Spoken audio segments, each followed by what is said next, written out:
अस्सलामुअलैकुम वरहमतुल्लाहि वबरकातुहू।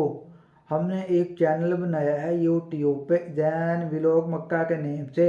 इसमें हम आपको डेली लाइफ में रोज़ दीनी तालीमात दे रहे हैं, कुरान मजीद तजवीज़ के साथ पढ़ा रहे हैं, नूरानी कायदा। और इसके अलावा तिलावत, बयान और दीगर तालीमात भी इंशाल्लाह आपको इसमें सारा कुछ मिलेगा।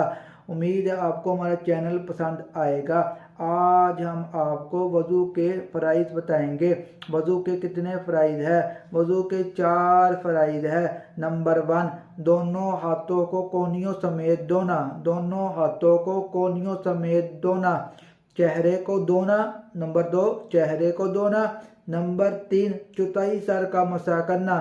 नंबर 3, चौथाई सर का मसा करना।